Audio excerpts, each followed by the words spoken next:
E eu tenho uma pergunta que pra mim eu queria muito fazer, porque quando você ia ser preso, você podia ir pra outro país. Eu, particularmente, teria ido. Eu falei, caramba, ser preso, perder a sua liberdade é a coisa mais preciosa que a gente tem na vida. Por que você não escolheu sair pra outro O país? Porque te ofereceram, né? querido Igão, é uma coisa. Eu jamais. Eu vou contar uma pequena história para vocês saberem o que eu estou falando. Minha mãe teve 8 filhos. Ela criou esses filhos sozinha, praticamente. Não foram poucas as vezes em que a gente não tinha o que comer em casa. Eu morava no fundo de um bar. O banheiro que a gente utilizava era o banheiro que os bêbados do bar utilizavam. Nossa senhora. Era lá que tinha que tomar banho minha irmã, minha mãe e nós. Eu tinha uma vontade de chupar chiclete de bola. Naquele tempo era chamava de chiclete americano. Você não viveu, o pai de vocês, ou o avô de vocês, Quer dizer, não? sabe, aquele que fazia bola. Você não imagina a loucura que eu tinha de fazer uma bola. E nunca tive dinheiro para comprar o chiclete.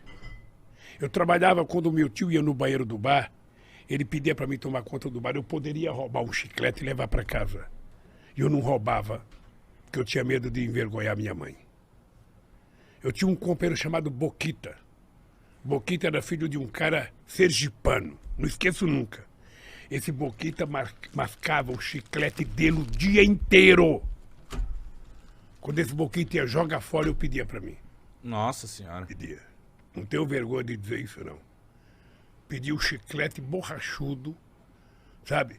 Levava para casa, lavava ele, colocava um pouco de açúcar. Botava no congelador? E chupava um pouco. Tá? Eu tinha vontade de comer uma maçã. Naquele tempo tinha umas maçãs argentinas. Filho, eu tinha vontade de roubar uma maçã. Roubar e sair correndo de comer. Eu não roubava com medo da minha mãe. Sabe? Essa foi a educação que eu recebi da dona Lindu. Aí você não tem noção. Eu jamais imaginei na minha vida que eu ia sofrer o que eu sofri de ataque de corrupção. Com essa gente, com esses bandidos sabendo que eu não tinha feito. Então, eu poderia ter saído do Brasil. Eu poderia ir para outro país, eu poderia ter ido para uma embaixada, mas eu tomei a decisão de que eu tinha que ir para Curitiba, eu tinha que ir para a Polícia Federal. Eu precisava provar que o Moro era mentiroso. Eu precisava provar que a Força-Tarefa de Curitiba era uma quadrilha. E se eu fugisse, ia aparecer uma fotografia minha, ou fugitivo. E eu não tenho mais idade para isso, cara. Eu tenho um bisneta, eu tinha que honrar a dona Lindu. Então, graças a Deus, eu provei. Tô até hoje, perguntando para esse Moro, diga, tá, o que eu roubei? A sentença que ele deu para mim, sabe qual foi o crime que eu cometi? Qual? O crime é o fato indeterminado. Eu fui condenado por um fato indeterminado. Que esse sem vergonha não teve coragem de dizer. Ele poderia ter dito. Sabe? Então, é muito duro. É muito duro você estar na sua casa, junto com a sua família, e você vai à televisão ficar 20 minutos falando que você é ladrão. Falando que você roubou. Sem mostrar absolutamente nada. Sabe? Então, isso foi muito duro. Eu jamais imaginei passar isso na vida, jamais. Essa é uma marca profunda que eu vou levar na minha vida, sabe? E eu ainda vou pensar bem, mas em algum momento eu vou processar, porque nem que for um tataraneto meu, quinquaraneto, sextataraneto meu, um dia vai ganhar um processo contra essa sacanagem que fizeram comigo. Você ficou quanto tempo nesse processo? Eu fiquei preso 580 dias.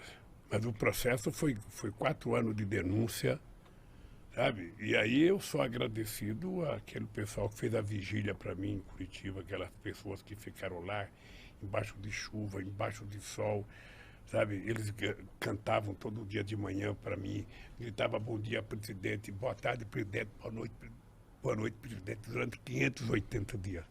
Então é uma coisa que marcou a minha vida. Eu saí da cadeia um outro homem, tive a graça de Deus de sair, sabe, para Cajacajanja, sabe? Ela morava em Curitiba, ela mandava uma comidinha para mim toda noite, sabe? Ela te conquistou pela comida. Nordestino, né? Conquistou mano? pela barriga. Não, ela não deixava eu mandar minha roupa para lavar fora, ela queria ela levar para casa para lavar. Aí quando eu saí, eu falei, não tem outro jeito, eu vou casar com a bichinha. Mas o que passava na sua cabeça lá dentro? O que você aprendeu? O que você falou que você virou outro... Olha... O que passava ali dentro? Ô, Mitico, é engraçado porque o sofrimento, às vezes, ele te ensina a ficar maior, mais generoso. Eu não podia ficar com ódio dentro da cadeia, porque senão eu tinha que ficar dando cabeçada na parede. Então eu comecei a ler muito, sobretudo sobre a escravidão, para conhecer um pouco melhor o Brasil. Eu comecei a pensar na minha vida, o que tinha acontecido na minha vida, o que eu já tinha feito. E a solidariedade que eu recebi era muito grande, gente. Nunca tinha acontecido com um ser humano o que aconteceu comigo. Nunca. Sabe, a vigília foi uma coisa muito forte na minha vida. Muito forte. Então, eu saí generoso, eu saí pensando em casar com a Janja e sair da política, sabe? Vou viver minha vida. Mas não tem jeito, sabe? Durou quanto tempo esse pensamento? A política é como uma cachaçinha. Você... Falei, eu não quero, mas tomou a primeira, você vai em frente.